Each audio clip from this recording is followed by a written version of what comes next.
오늘 말씀드릴 내용은 신경면역 질환, 다발성 경화증, 시신경 척수 모구항체 질환을 소개드리고 저희 하는 일을 보여드리려고 합니다. 이제 제 COI이고 일단 신경면역 질환은 다음과 같이 분류할 수 있습니다. 이제 신경 중에서 이제 수초라는 부분이 더 많이 손상이 되는 특징이 있다. 그래서 탈수초성 질환이라고 하고 다발성 경화증, 너무나 유명한 멀티플 스클레로시스, 그리고 최근에 밝혀진 시신경 척수염, 그리고 더 최근에 디지스 스페시픽 오토 엔티바디가 밝혀진 무구강체 질환들이 주로 평생 가는 반복성 심한 탈수초성 질환이기 때문에 보통 요 세 질환에 대한 연구가 주로 이루어지고 있습니다. 첫 번째는 멀티플 스클레로시스 다발성 경화증이고 이게 클래식 컨셉인데요. 이제 CNS 중추신경계가 있고 그 다음에 전신면역계가 있고 전신면역계의 TH17이 활성화되면서 BBB, 블러드 브레인 베리어라고 하죠. 전신혈액계와 CNS를 나누는 막을 타고 들어간 다음에 이제 CNS에 염증이 생긴다는 그런 하이포세시스입니다. 그런데 이 하이포세시스의 큰 맹점은 처음에 이 하이포세시스를 개발을 할 때 그 T셀 클론들만 인위적으로 옮겨서 다른 쥐에 주입을 했고 그때 TH17만 넣었을 때도 병이 생기니 TH17 중요하겠구나라는 가설이고 그런 가설 때문에 실제 사람에서 발생하는 다발성 경화증보다 CD4 T셀 또는 TH17셀에 굉장히 이제 과장돼서 반영된 그 하이포테시스가 큽니다. 다만 이게 완전히 틀린 얘기는 아닌 게 TH17에 롤이 있는 건 맞기 때문에 TH17을 억제한 약인 인테그린이 동물 모델에서 같이 사람에서도 어느 정도 효과가 있는 건 맞습니다. 다발성 경화증 얘기를 보통 우리나라에서 말씀을 드리면은 첫 번째 나온 반응이 우리나라에는 없는 병 아닌가? 그 서양인들한테서만 있는 거 아닌가라고 하시는데 이제 그게 이제 한 20년 전엔 그랬던 게 맞고요. 근데 우리나라가 요즘 신경계 질환에서 특히 진료 패턴의 변화가 굉장히 빠릅니다. 제가 20년 전에 처음 신경과를 했을 때는 다발성 경화증이 거의 없었던 게 맞는 것 같은데 요즘은 하루에 제가 외래 진료를 할 때 대여섯 분 또는 뭐 많게는 10분에 가까운 환자분들이 제 외래로 오시거든요. 하루에만도. 그래서 더 이상 이제 희귀 난치성 질환은 맞지만 정말 극희 질환은 아니고요. 다만 이제 예전에는 한국인이나 에이시안들의 다발성 경화증은 좀 더 경미하다, 가볍다 그랬었는데 그게 바뀌고 있습니다. 이게 처음에 증상이 생길 때부터 최근에 태어난 환자분들은 첫 번째 증상이 생길 때부터 뇌 MRI에서 보이는 염증 개수가 거의 뭐 100개 가까이 생긴 분도 있고요. 예전에 진단받으신 분, 예전에 태어나신 분들은 뭐 두세 개, 서너 개 정도의 조그마한 염증만 가지고 병을 시작했다면은 요즘은 정말 서양 환자들한테 보고되는 것처럼 정말 심한 쪽으로 병이 이렇게 바이어스 트위스트 되고 있다고 보이고요. 그리고 CNS 내부에 그 인트라시칼 스페이스라는 데가 있는데 CSF가 둥둥둥둥 떠다니는 이런 부분에서도 B셀에 의한 자가면역 반응이 최근 태어난 환자분들은 더 많습니다. 따라서 최근에 환자 숫자도 급격히 늘고 있고 중증도도 굉장히 빨리 증가하는 정말 서양을 닮아가는 질병 패턴이 우리나라에서 보이고 있어서요. 더 이상은 우리나라에서 그렇게 드문 질환이 아닙니다. 다발성 경화증 할 때 제가 듣는 두 번째 답은 그 약 없지 않니? 라고 하시는데요. 그 지금 보이는 이 여러 약제들은 약제들의 안전성과 효율성을 따라서 분류해 놓은 건데 이쪽으로 가면 갈수록 이제 약은 안전하지만 효과가 떨어지고 이쪽으로 가면 효과는 크지만은 이제 세이프티가 떨어지는 거죠. 근데 이 약제들은 전부 다 우리나라에 사용 가능합니다. 실제 우리나라에서도 벌써 10개가 넘는 약제가 쓰이고 있고 미국은 우리나라보다 한 2개 정도가 더 많아서요. 그래서 다발성 경화증은 이제 더 이상 그렇게 드문 병도 아니고 약제가 없는 병도 아닙니다. 다만 약제가 효과가 있는 건 맞는데 효과가 충분한 약제는 아직 부족하고 가장 이상적인 약은 효과도 좋고 이제 부작용도 적은 여기 있었던 약인데 아직까지 이쪽에는 약이 개발되지 않았습니다. 다발성 경화증에서 가장 큰 이제 언맷 니즈는 다발성 경화증은 자꾸 재발하는 재발과 서서히 진행하는 진행이 두 개가 모두 다 있는 병인데 재발은 잘 막지만은 진행은 못 막습니다.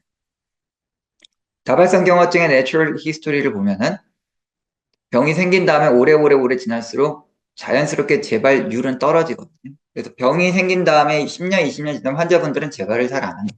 그런데 15년 정도 지나면은 이런 재발이 없이도 슬금슬금 환자가 나빠지는 2차 진행성 가고요. 처음에 재발성일 경우는 이렇게 염증이 하얗게 생기는 것들이 반복이 되는, 이렇게 생겼다 좋아졌다 생겼다 좋아지는 것들이 반복이 되지만은 15년, 20년 정도 지나면은 이게 염증성 변화에서 퇴행성 변화로 바뀌어서 실제 뇌도 이렇게 변합니다. 처음에 이렇게 통통하고 건강해 보이는 뇌가 시간이 꼭 지나면은 가끔 뭐 치매, 알츠하이머 디지에서 보이는 것처럼 뇌가 쪼그라들고, 이 중간에 검은 부분이 계속 늘어나면 뇌가 쪼그라들었다는 얘기거든요. 굉장히 많이 쪼그라들었죠. 이렇게 염증성 패턴과 후반기에 생기는 퇴행성 패턴이 같이 나오는, 그 한 질환의 두 가지 페이스가 같이 있는 질환이고, 그래서 더 치료가 힘든 병입니다. 이런 프로그레션 진행에 대해서 약이 개발되고 있긴 있는데, 최근에 이제 효과가 좋다라고 말년 요 약마저도 여기가 50%인데요. 100%는 여기 있겠죠. 그래서 치료군과 치료를 안 한 군 차이가 정말 정말 미미야. 그래서 통계적으로 또는 이제 수치상으로 효과가 있는 약은 있는 게 맞지만 효과가 충분한 약은 아직 없습니다. 이게 바로 클리니컬 언맷 니즈라고 생각을 하고요. 이런 언맷 니즈를 만족하기 위해서 저희는 이제 실험 모델에서 연구를 좀 해봤고 하고 있고, 이런 이제 실제 다발성 경화증은 제일 잘 반영할 수 있는 거는 이제 B6 백그라운드 EA가 아니고요. 스위스 잭슨 램버튼이라는 좀 스페시픽한 이뮨 프로그난 스트레인을 이용한 SJL의 PLP를 액티브 이미네이션 시킨 좀 다른 타입의 EA가 필요합니다. 보통 이제 B6 EA, 여러분들이 잘 아시는 EA는 이렇게 한번 재발한 다음에 고마워 그대로 있는데요.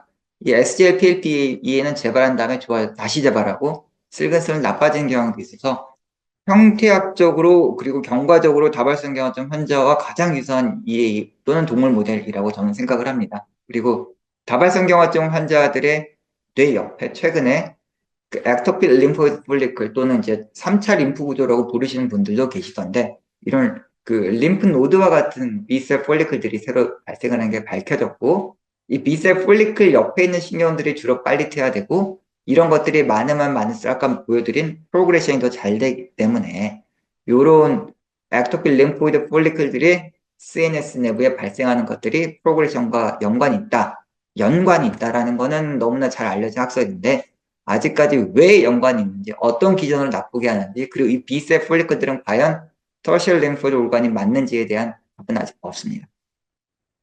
CSF라는 그런 스페이스가 있고요. 이제 뇌하고 두개골 사이에 물이 있고 그 물 안에 뇌가 둥둥 떠다니는데, 이 물은 예전에는 단순히 뇌를 보호한다고만 생각을 했고요. 이제 최근에는 이 물에서 액티브한 이뮨 리스판스가 일어난다는 게 여러 다각적인 연구들에서 증명이 되고 있습니다. 특히 이거는 다발성 경화증 환자분들이 돌아가신 다음에 파솔로지로 밝혀진 건데, 이게 브레인인데, 브레인 옆에 메니지스라는 그 막에서 이런 B셀 폴리클들이 관찰이 되고, 이런 사람들이 더 진행이 빠르다는 게 정설입니다. 그리고 특히 저희가 최근에 2021년도에 그 환자들의 이 둥둥 떠다니는 뇌척수액에서 오토앤티바디 리스판스를 체크를 했는데, 다른 염증성 질환에서는 그런 반응이 전혀 나타나지 않는데, 오늘 마지막에 말씀드린 모구형체 질환 환자와 다발성 경화증 환자들에서만 CSF 내에 마일리드한 오토 리액티브 안티바디들이 생기고 있어서, 이 두 질환들은 뭔가 인트라시컬 액티브 이뮨 리스판스가 마일린 CNS 구조에 생기고 있구나라는 생각을 하고 있습니다. 저희가 이제 사용하고 있는 모델이고요. 마우스 모델에서 예전엔 이쪽을 위를 살짝 따가지고 듀라만 쓰는 모델들이 워슈에서 많이 워싱턴 유니버시티 많이 썼었는데, 그렇게 될 경우엔 듀라의 이너레이어를 볼 수 없다는 단점에서 저희는 전체 머리를 디캐피테이션 시킨 다음에 이거를 디칼스킨 시켜서 머리를 통째로 섹션을 합니다. 그러면 이렇게 스컬과 메인지스와 브레인이 다 나오는 조직이 관찰이 되고요. 근데 이제 이거를 이제 인베딩을 잘 신경을 쓰지 않으면 이렇게 뇌하고 주변 조직이 분리된 현상이 생기기 때문에 인베딩은 좀 특수된 프로토콜로 해야 되고요. 이거는 저희가 최근에 2021년부터 23년까지 NIH 댄 리트만 럽으로 제가 단기 연수를 다녀왔는데, 거기는 리트만 교수하고 같이 협업을 했었던 모델입니다. 이렇게 세지탈로 자르는 거고, 세지탈로 잘랐을 때 몸매로와 스컬과 메니지스가 잘 관찰이 되고, 대조군에서는 이런 메니지스가 얇게 나오는데, 아까 말씀드린 재발성, 다발성 경화증 모델에서는 이렇게 두터운 메인지스 뭔가 염증 세포들이 쌓여있는 게 보이고, 이거는 58로 멀티컬러 스테이닝을 한 다음에 언믹싱을 한 건데요. 비트 20, B셀, CS3 T셀들이 이 막에 이렇게 댄스하게 모여있고, 이제 LTI 셀의 마커이기도 하고 TH17의 마커이기도 한 RR 감마티도 일부 염색이 되고, KL67 또는 이제 그 폴리큘러 레티큘러 셀의 마커이기도 하고 또는 가장 이너 메인지스의 마커이기도 한 포도플라닌도 염색이 되고 하이엔드 셀리아 변이는 그렇게 잘 관찰되지 않는 것 같습니다. 이런 특징적인 구조를 저희가 파악을 했고 아까 요렇게 자른 세이탈 섹션인데 이번 요렇게 자른 코로나 섹션을 봤을 때도 대조군에서 보이지 않는 이뮤셀들이 이렇게 CSF 스페이스에 모여 있고요. 그리고 염색을 했을 때 옆에 막에 따라서 댄스하게 B셀들이 응축되어 있는 것들을 볼 수 있었습니다. 특이하게 B셀들은 저 막에 갖다 많이 달라붙는데 CD3 T셀들은 파렌캄 내부로 침입하는 경향이 굉장히 강하더라고요. 그래서 B셀과 T셀은 좀 다르게 역할을 하는구나라는 것들을 저희가 봤었고요. 근데 이제 이거를 가지고 제가 리트만 교수께 이거 소셜 림프 스트럭처입니다. 이제 계속 연구를 하고 다음으로 갑시다 그랬더니 이제 그분께서는 나는 그 박사를 못 믿겠다. 본인께서 원체 유명하시잖아요. 댄 리트만이면 이제 면역학계 거장이시고 굉장히 많은 연구도 했고 터셜 림프이드 스트럭처 연구도 하셨는데 이거는 이제 리트만 교수 랩에서 2022년도에 네이처에 내셨던 그림의 일부를 제가 받아왔었는데 이게 콜라이티스 모델이거든요. 콜라이티스 모델에서는 B셀하고 T셀전이 이렇게 깔끔하게 나뉩니다. 그리고 이거를 저도 그래서 그 레벨 콜라이티스 모델을 한번 만들어서 이제 스위스롤이라고 스위스 치즈롤을 만들어 봤더니 이렇게 C셀7 낙감 마이스에서 이런 터셜 림프 스트럭처 이렇게 크고 예쁘고 T셀 존과 B셀 존이 구별되는 저널 센터를 형성을 하는데 그분 말씀은 왜 네 동물 모델에선 저런 예쁜 구별된 저널 센터 생성되지 않느냐. 그래서 저건 내가 아는 터셜 림프 스트럭처는 너무 다르기 때문에 나는 이제 너의 가설을 받아들일 수 없고 이 다음으로 진행하는 것에 좀 어게인스트 한다. 틀린 말씀은 아니죠. 네, 그래서 저도 들어보니까 또 맞더라고요. 그래서 더 진행을 못하고 어떻게 하면 그거를 제가疾병할 수 있게 고민을 하다가 캔서에서 이제 터셜 림프 스트럭처는 스테이지별로 이제 나누시는데 구성 세포별로 스테이징을 나눕니다. 림포이드 클러스터만 있는 경우가 첫 번째, 두 번째는 폴리큘러 덴드리트 셀이 네트워크 형성, 두 번째, 세 번째는 저널 센터가 생성된 게 세 번째 단계인데 그런 이제 단계별 스테이징을 저희가 해봤는데 이런 B셀이 응축된 곳에 폴리큘러 덴드리트 셀이 있긴 있는데 캔서의 터셜 림프 스트럭처에서 보이는 것처럼 이런 네트워크 형성은 안 하고 굉장히 스캔티하게 있더라고요. 그래서 있는 건 맞는데 좀 다르네라는 생각을 가졌고 그리고 마찬가지로 저널 센터는 저희가 관찰 못했습니다.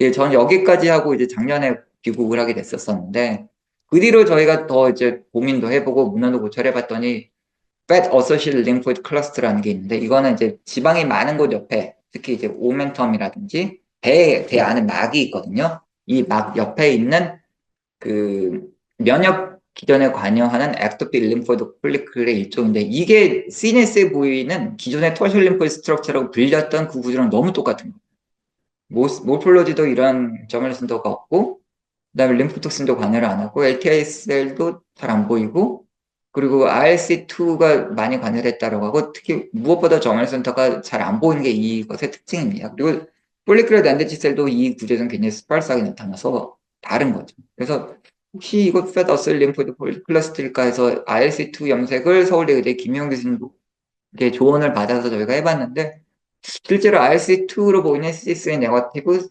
CD9.2 파지티브, SC2 파지티브 셀들이 일부 보이긴 했습니다. 그래서 이게 페더 소셜 림프 클러스터인가 하고 후속 연구를 계속 진행 중에 있고요.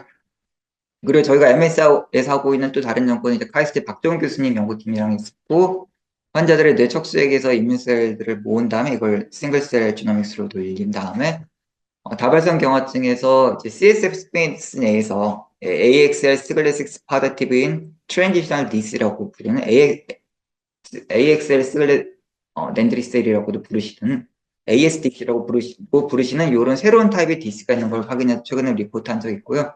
오늘 데이터는 안 가져왔는데 지금 저희가 박정 교수님 내박하고 있는 거는 그 다발성경화증을 좀 더 퍼스널라이즈 헤테로지네티라는 관점에서 더 쪼갤 수 있다라고 생각을 합니다. 다발성경화증이 하나가 아니라 면역학적 기준도 다르고 약에 대한 리스판스도 좀 다르다는 거를 가설하에 환자들이 지금 쪼개고 있는데 최근에 재밌는 데이터가 나왔고 좀 더 이제 거기에 컨퍼티브한 데이터가 나오면은 나중에 또 어떤 기회든지 여러분들께 보여드렸으면 좋겠습니다.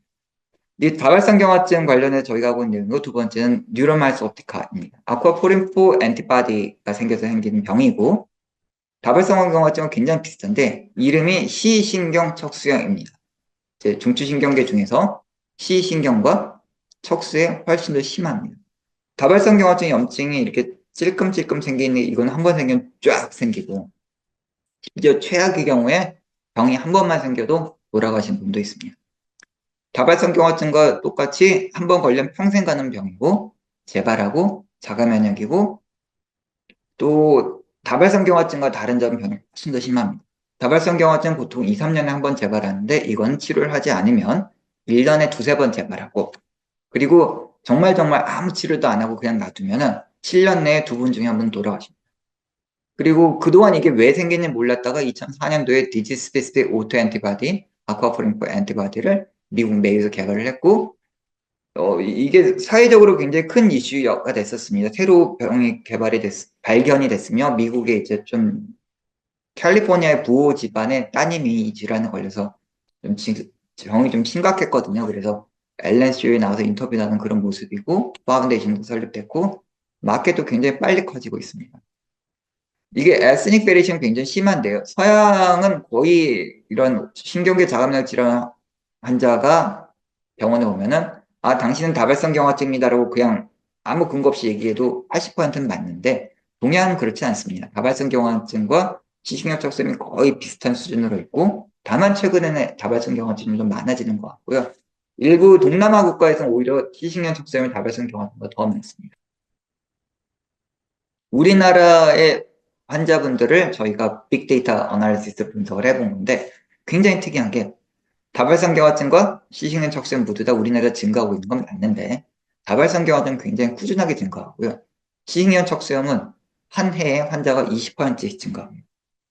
정말 빠른 증가죠. 한 3, 4년만 지나면 환자 숫자 2배가 되는 정말 많은 질환인데 환자 숫자가 이게 정말 환자가 빠르게 느느냐 보다는 그동안 진단이 안 됐던 환자들이 빨리 진단이 된다라고 생각을 합니다. 특히 이제 그 2010년도가 저희가 옥스퍼드 그룹하고 해서 연구용으로 환자분들 오토 엔티바디, 아쿠아포린4 엔티바디를 해드렸던 시점이고 2015년도가 저희 기술이 신의료 기술로 인정을 받아서 병원에 쓰이기 시작했던 시점이거든요. 근데 이 두 기점을 기준으로 갑자기 환자가 확 는 거는 그동안 환자분들이 숨어 있다가 진단을 이제 잘 적극적으로 받게 돼서 이런 결과가 나왔다고 생각을 합니다.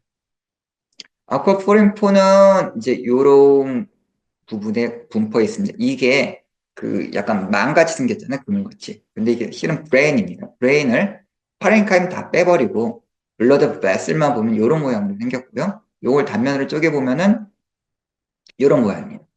그 혈관과 브레인은 블러드 브레인 배리어로 둘러싸여 있고 이 블러드 브레인 배리어에는 아쿠아포린4가 촘촘하게 박혀 있습니다. 즉 아쿠아포린4는 혈, 뇌, 장벽, 블러드 브레인 배리어, BBB를 이루는 주요 구성물이고 트랜스멤브레인 도메인, 익스트라셀러 도메인, 인트라셀러 도메인으로 구성된 멤브레인 프로테인입니다. 아쿠아포린4 엔티바디가 병원에 굉장히 적극적으로 쓰인 가장 큰 이유는 이겁니다. 굉장히 스페시픽한 게 여러 가지 검사 방법이 있지만 그 세포 표면에 이 3차원적인 구조를 그대로 유지하는 셀 베이스드 어세이를 시행했을 경우에 다른 어떤 질환에서 아쿠아포린4 안티바디는 검출되지 않습니다.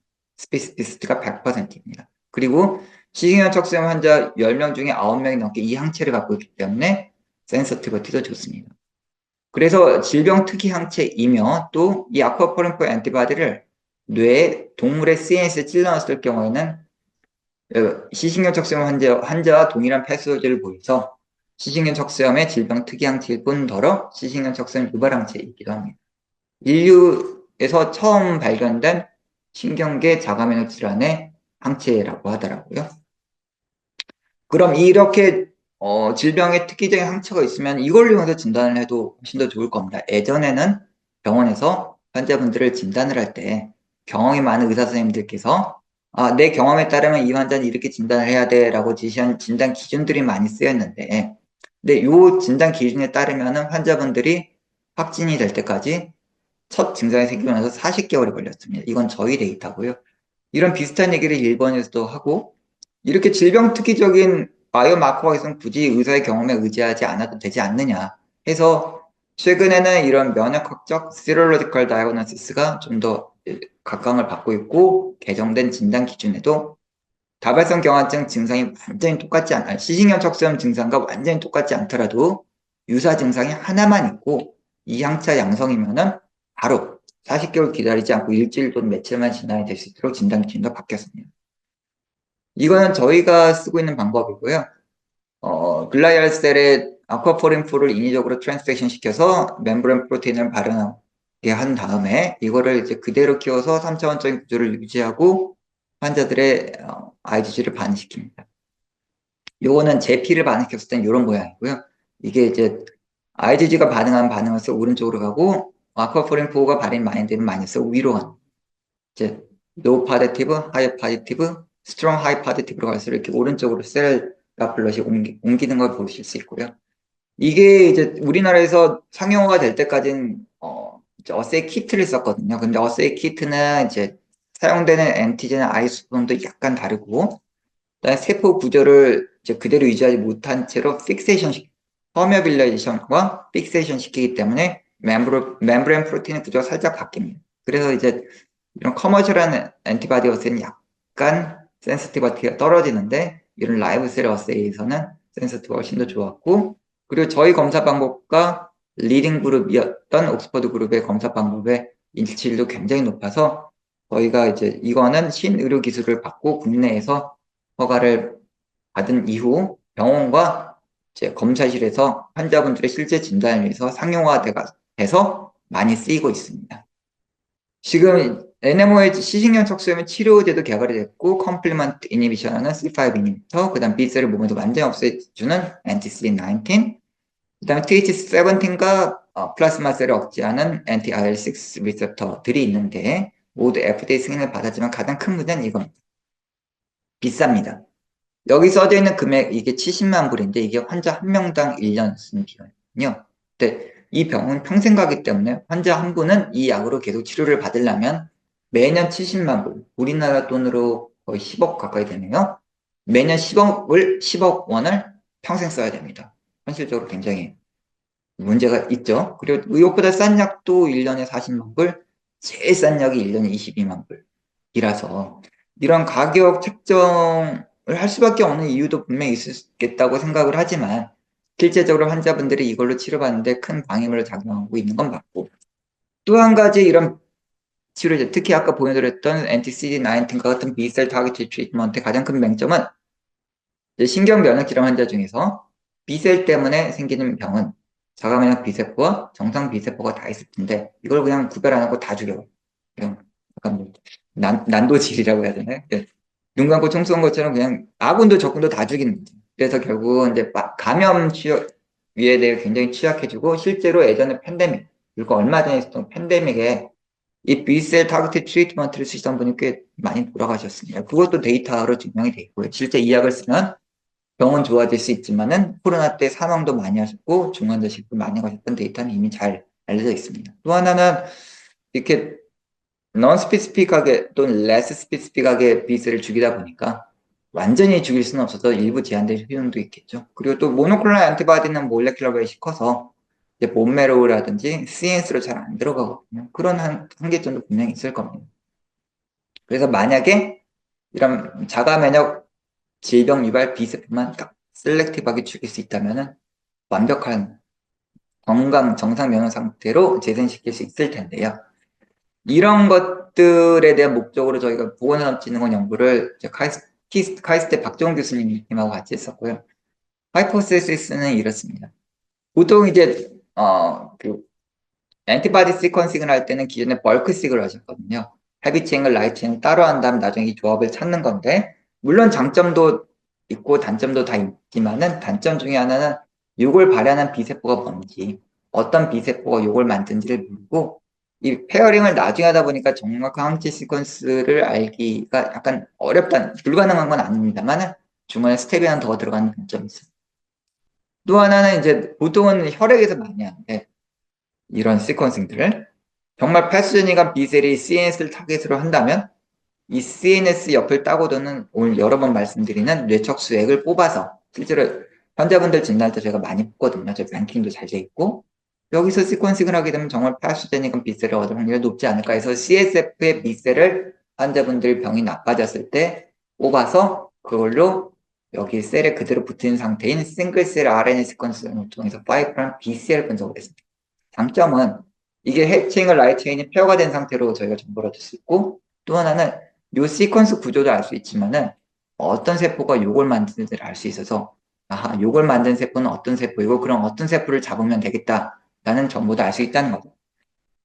그래서 지금 아산병원에 계시는 김효재 교수님이 그때 이제 분석을 많이 담당을 하셨고 지금 보이시는 것 같은 클로날리티가 높은 세포들을 선정을 해서 이제 여러 교수님, 한림대 교수님, 고려대 김우석 교수님도 많이 도와주셔가지고, 그래서 엔티바디를 직접 생산을 했고, 그 여러 가지 캔디데이터 진짜 찾았습니다. 이게 아마 지난달에 나온 데이터인데요.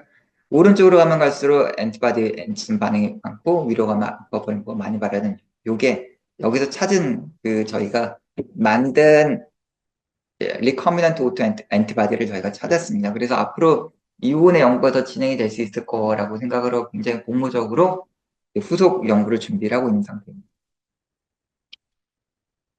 또 다른 저희의 NMO 연구는 이제 동물 모델을 만들고요. 환자분들한테 이제 엔티바디를 추출하는 다음에 이것들을 브레인 또는 스파이널 코드에 찔러서 행동 변화를 만들고 실제로 환자분들에서 보이는 패솔리와 동일한 변을 보이는 동물 모델을 만들어서 여러 가지 드럭 스크리닝에 지금 사용을 하고 있습니다. 현재 세포치료제회사하고 이거를 협업을 하고 있고요. 좀 더 좋은 결과가 나왔으면 합니다. 관련해서는 이 데이터와 연관된 것들이 최근에 페이스 1 클리니컬 트라이얼의 IND 승인을 받아서 좀 더 환자분들께 다가갈 수 있도록 실용화 노력을 같이 하고 있는 중에 있습니다.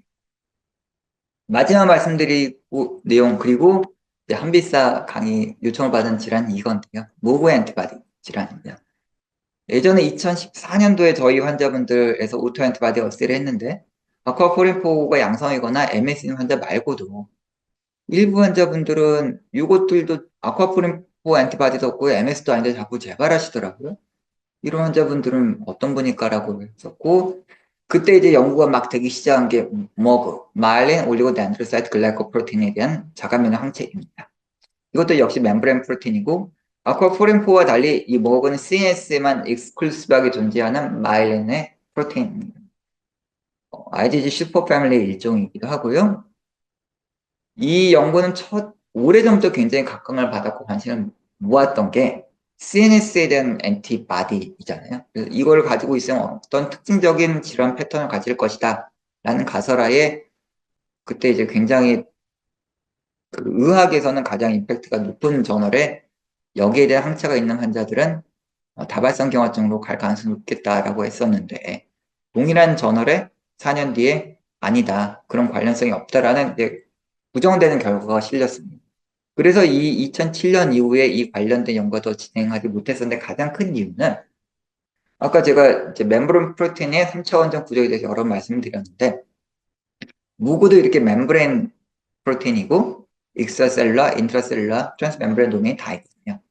그래서 이런 쪽으로 하면 엔티바디가 여기에만 붙어야 되는데 그때 사용했던 방법은 엘라이즈 방법이라서 이거를 물론 이 3차원적인 구조도 그대로 유지를 못하는 상태로 그냥 시퀀스를 딱 떠가지고 프로틴을 만든 다음에 반응시켰으니 여기도 붙고 여기도 붙고 여기도 붙는 non specific 바인딩이 생길 수밖에 없었던 거죠. 그래서 정확도가 떨어졌던 거고요.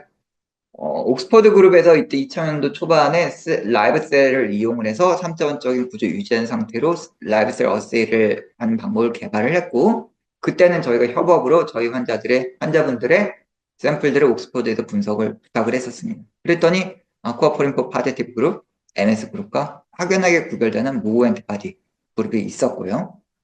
이 환자분들은 굉장히 특징적으로 시신경에만 또는 시신경이 더 심하게 재발한 염증성 패턴이 굉장히 많이 보였습니다. 이런 저희 연구 결과는 옥스퍼드 그룹 또는 독일 그룹과도 일치하는 결과였고, 이거는 이제 신의료 기술이라는 그 허가를 통해서 약간 특허랑은 다른 개념인데요. 이게 이제 학술적으로 의미가 있다 뿐만이 아니라 의학적으로 또는 실용적으로 실제 사람의 진단에 안정적으로 쓰일 수 있다라는 걸 저희가 승인을 받아서 이것도 지금 기술 이전하고 환자분들의 진단에 많은 도움을 드리고 있습니다. 이렇게 이제 바이오마커 개발들이 점점 활성화되니까 이제 예전에 이제 사람들이 또는 의사들이 만든 진단 기준이 약간씩 변하기 시작하는 거죠. 2003년도 그 영국에서 제시된 새로운 재발성 시신경염의 진단 기준이 있는데 자꾸 재발한 염증성 시신경염을 별도로 분리하자라는 기준이었고, 근데 저희가 정말 그런가 해서 연구를 해봤더니 요 별도의 사람이랑 환자분들에서 90%가 넘게 모고 양성이더라고요. 그래서 저희는 아닙니다. 그 질환이 특징적인 특이한 건 맞는데 그거는 별도의 질환이 아니라 모고 안티바디 질환 환자분들이 눈에 증상이 더 많이 생겨서 나타나는 겁니다라고 진단 기준을 좀 바꿔서 이런 면역학적인 진단에 좀 더 포커스를 해야 된다라는 제시를 한 바가 있습니다. 또 이런 모구에 대한 엔티바디가 있는 환자분들은 탈수초 질환뿐만 아니라 경기를 자주 하는 오토이뮨 엔세팔라이티스 중에서 이 항체가 양성인 경우는 다른 오토이뮨 엔세팔라이티스와 달리 질환이 재발하는 경우가 많았었고요. 이것도 저희가 최근에 퍼블리시를 했고, 이거는 모구에 대한 동물 모델을 만들어서 이제 관련된 사이토카인을 어떻게 하면 낙아웃시켜서 중간에 이제 병이 나빠지는 걸 막을 수 있을까 했던 연구인데, 인터류킨 1 리셉터가 굉장히 큰 역할을 하는 것까지는 저희가 확인을 했습니다. 이제 이거를 셀렉티브 낙아웃 시키고 좀 더 포커스된 연구를 진행을 하려고 하는데, 아쉽게도 저희 그때 인대 학생이 더 좋은 곳으로 가게 되어서 더 진행을 못하고 있고요. 그리고 이제 CSF를 이용한 연구를 여기서 했었었는데, 엔티바디 어세이를 블러드에서 하지 말고 CSF에서 하게 되면 어떨까? 진단 양성률도 높였습니다. 그래서 이게 CSF에서만 생기는 환자분들이 있다라는 걸 저희가 확인을 했고, 또 이제 이걸 계산식을 해서 CSF에서 생기는 오토엔티바디가 질환에 더 중요한가? 아니면 블러드에 생기는 오토엔티바디가 질환에 더 중요한가를 계산할 수 있는데, CSF에서 오토엔티바디가 모구에 대한 오토엔티바디가 만들어지면 질수록 병의 질환의 중증도가 더 심해지더라고요. 그래서 다른 질환과 달리 모구 엔티바디 질환은 탈수제닉 오토 엔티바디를 블러드가 아닌 전신 면역계가 아닌 CNS 자체에서 만들고 있구나, 저희가 주장을 한 바 있습니다. 이거는 지금 연세대학교에 있는 권영남 교수님께서 열심히 그때 같이 연구를 하셨고요. 또 그때 환자분들 중에서 질환이 너무 심해서 혹시 캔서가 아닌가 해서 바이옵시를 분, 조직 검사를 한 분들이 있는데, 이 조직 검사한 분들을 나중에 보니까 모구 엔티바디 양성인 분들이더라고요. 근데 보통 이제 엔티바디에 의한 질환이면 병변을 보면 다 B셀이거나 아니면 엔티바디가 많겠지라고 생각을 하는데, 실은 이 환자분들의 뇌 조직에 B셀은 정말 혈관 옆에 일부가 있고 오히려 T셀, CD8 T셀과 CD4 T셀이 더 많았었고요. 정말 제일 많은 세포들은 파고시틱 인네이트 이뮨 셀들이었습니다. 근데 이 인네이트 이뮨 셀들은 CNS만 존재하는 마이크로글라이알 수도 있고 또는 전신 면역계에서 들어오는 모노사이트일 수도 있는데, TMEM119이라는 게 이제 마이크로글라이아 스페시픽 마커이거든요. 근데 이 모노사이트는 이렇게 개수는 많은데 TMEM119은 전부 다 염색이 안 되더라고요. 그래서 신기하게 CNS에 염증이 생기면은 모노사이트들이 CNS에 정말 빨리 들어오는구나 라고 리포트를 저희가 한 적 있고, 이런 것들은 다른 연구들과도 어느 정도 일치한 것 같습니다. 마지막으로 말씀드릴 내용이 오늘 한빛사 요청을 받은 논문인데요. 이 모구 환자들의 치료는 빨리 해야 된다. 그 다발성경화증 환자분들은 거의 100% 평생 가고, 뉴로마이스 옵티카 시신경 척수 환자분들도 거의 99% 평생 가는 질환이 있습니다. 근데 희한하게 모구 질환 환자들은 물론 이제 팔로업 기간이 길면 이 수치는 변하겠지만 상당히 많은 숫자들이 재발을 안 하거든요. 내지는 재발을 굉장히 적게 하고, 어떤 환자분들이 이렇게 재발을 적게 할까라는 생각이 있는데, 이게 그냥 환자가 서로 재발하는 환자, 안 하는 환자가 달라질 수도 있지만, 어떻게 보면은 우리가 환자분들을 잘 치료해서 자꾸 재발을 할 환자분들을 안 하게 돌릴 수도 있다는 생각을 한 거죠. 모기아드 환자분들은 치료를 크게 두 가지로 합니다. 하나는 재발했을 때 염증 치료라고 하는 어큐 트리트먼트, 보통 고용량의 스테로이드를 한 3일에서 5일 정도 쓰고요. 아니면은 평생 치료하는 평생 동안 면역 억제를 써서 재발하지 말아라 하고 눌러주는 롱텀 메인터넌스인데 저희 가설은 어큐트 트리트먼트만 빨리 잘해도 재발률을 확 줄일 수 있을 것이다라는 게 저희 가설이었습니다. 네이션와이드 스터디로 했고 국내에서 원래는 이제 이 2배 또는 2.5배가 넘는 굉장히 많은 환자분들 데이터가 있었는데 저희가 바이어스를 제거하기 위해서 퍼스트 어택에 대한 정보만 모았었거든요. 그래서 의무 기록이 굉장히 잘 된 환자분들만 리크루트해야 되기 때문에 반도 안 되는 240명 환자들을 최종 분석을 했고 이런 환자분들에서 이제 어떤 인자로 환자분들의 재발을 줄일 수 있는가를 이제 먼저 단별량 분석을 해봤는데 굉장히 흥미롭게 저희 가설과 함께 처음에 퍼스트 어택 처음에 질병 딱 생겼다 하자마자 스테로이드를 빨리 쓴 사람하고 그래도 한 며칠 볼까 하는 사람하고 아니면 몇 주 있다 볼까 하는 사람들 사이에 장기적으로 재발이 좀 더 유의하게 차이가 났고 또 하나는 너무나 당연한 얘기겠지만은 장기적으로 몇 년 또는 몇 달 동안 면역 억제를 써서 재발을 눌렀던 환자분들한테 재발이 적었습니다.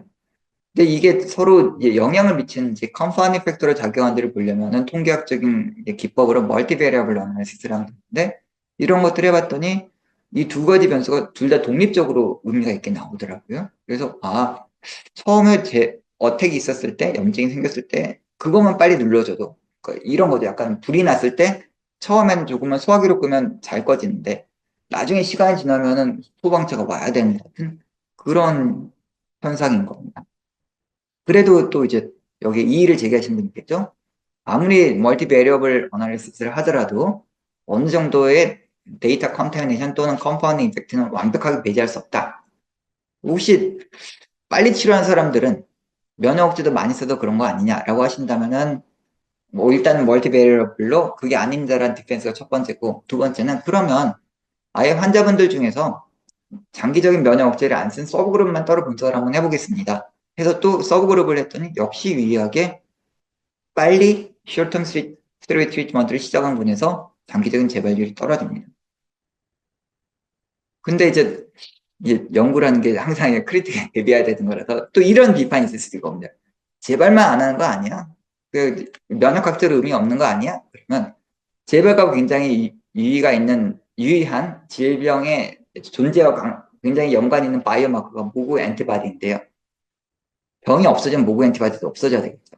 그럼 시로네가티브 컨버전, 모구 앤티바디가 없어진 것과도 연관이 있는지를 봤더니 역시나 이것도 유의하게 빨리 치료를 시작한 사람들은 장기적으로 이 자가면 항체 없어질 확률이 유의하게 높았고요.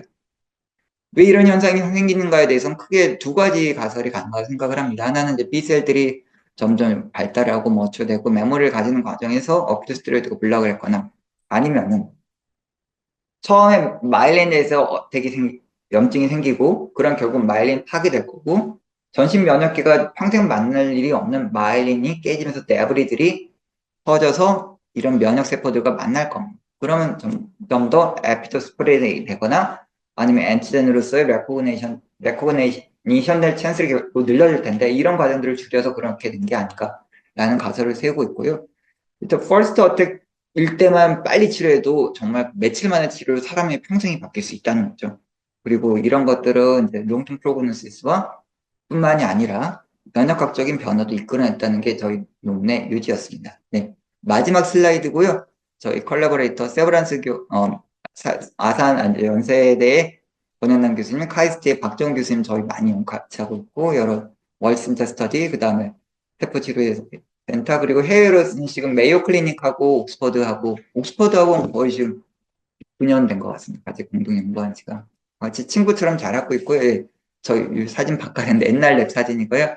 저희가 새로 랩을 다시 또 연수 갔다 오면 다시 또 새로 꾸리고 있어서 학생들 대학원 학생분들하고 이제 석박사급 연구원을 잘 모시겠습니다. 관심 있는 분들은 이 메일로 연락 주시거나 저희 홈페이지 방문하시거나 아니면 저 인스타그램 아이디도 있으니까 한번 방문해 주시면 감사하겠습니다. 마치겠습니다.